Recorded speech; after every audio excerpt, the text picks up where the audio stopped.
6 months ago.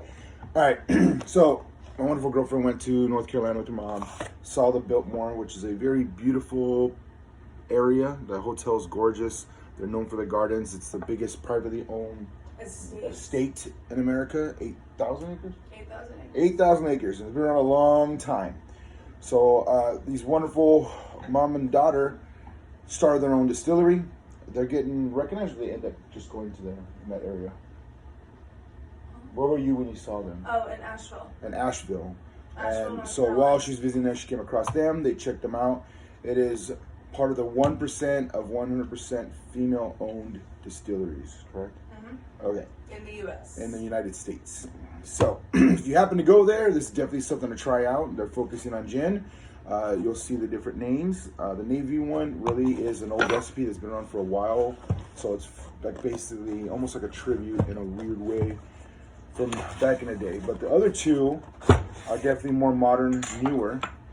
All right, so we have the barrel rested one, which is considered more of an actual sipper to have in.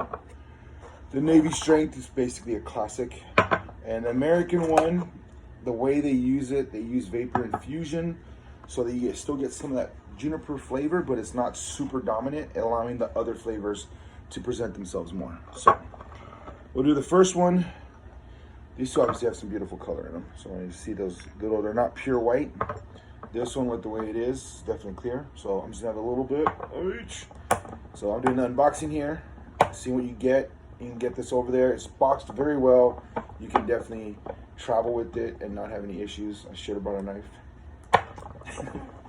Anyways, first one. It's gonna be a longer video because I got 3 of them and I decided to wrap them on camera. So sorry. Sorry. So I'm gonna get them all open. I'm gonna let them breathe a little bit. I'm not doing too much, but I definitely want maybe about an ounce, which is really a pour, and that's just so we can get a nice little idea on here on what I'm getting. I enjoy quality gins always. I've definitely had a few. Tanqueray really started me on it, but that's definitely a powerful one. But people that just love gin do like Beefeater. So if you ever have a Seagram's experience or a Beefeater, it's the equivalent of having a Jose Cuervo experience. Yeah, it's good times, bad memories. Or bad time, you hopefully remember, I don't know. So there you go. First one's completely clear, so I like the Biltmore little shot glass you brought back. Yeah. And there we go. All right, last one's open. I'm gonna work our way across. I'm doing my room temperature just for the tasting. I do highly recommend, if you're not a big gin person, definitely cocktails, get them shaken a little bit. You could do a little bit of ice and stir it around. It's actually a nice way to do it. It opens it up, chills it a little, just enough. All right, I'm a little heavy on one of them, but all right. So first runner up, right here. I'm gonna have to put that right there so you can see it.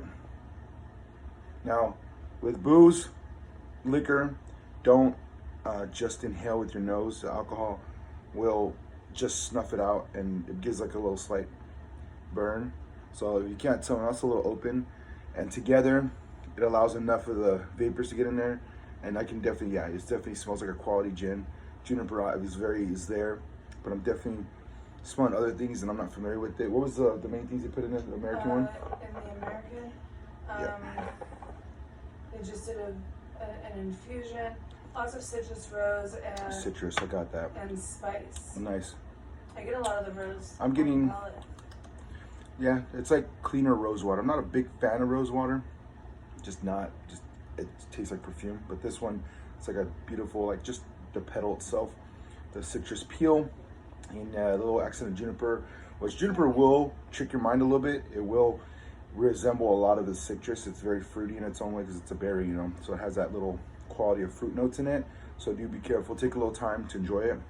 It's pretty damn solid. I could definitely drink that one. It's so smooth. Yeah, that was amazing. All right, I did try to find their Instagram, but I guess they don't have one, but they have one where people visited. So definitely check them out, see what they got going on. This is gonna be the Navy strength. So this was a classic recipe way long time ago. So I believe they know the history about it.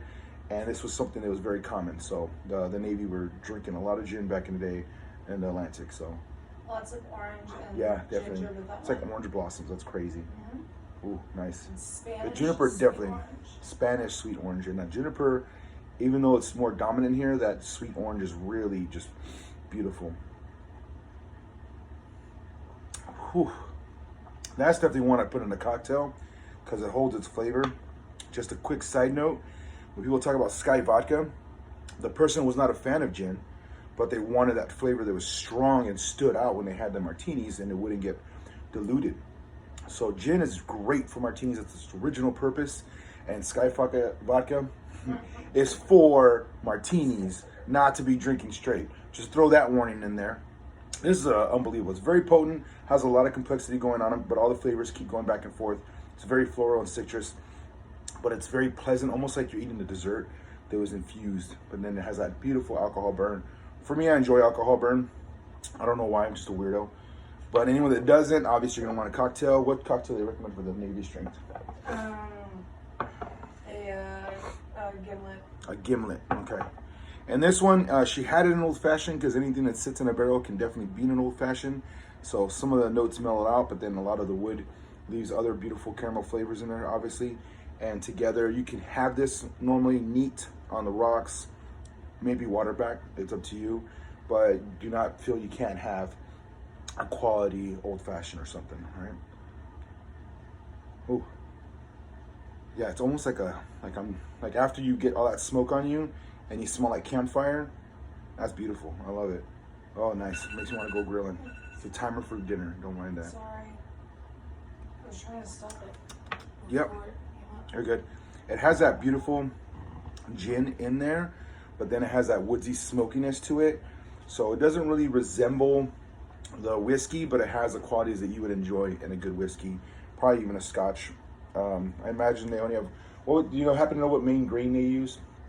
No. All right. Anyways, so I can't say if it's single or whatever, but I don't know yet. But overall, I can clearly see a lot of people enjoying this one more. It's not super crazy strong, but if you're already a gin lover and you like complexity, these two really have it. If you're not familiar with it, obviously you got this bad boy to go with, and I can see how it can add some more levels to an old fashioned because there's gonna be that juniper and citrus and other things popping off. So, and it already has orange in it and the maraschino cherry. So, there you go. Just for you, the chemist. I was not there. Maybe I will check you out. So, any women or anybody that wants to support female-owned businesses, this is one of them to go for, and it's quality and it's good, and they're doing a good job. They're in North Carolina, just in case you need to know. And I'll try to tag that in there or something.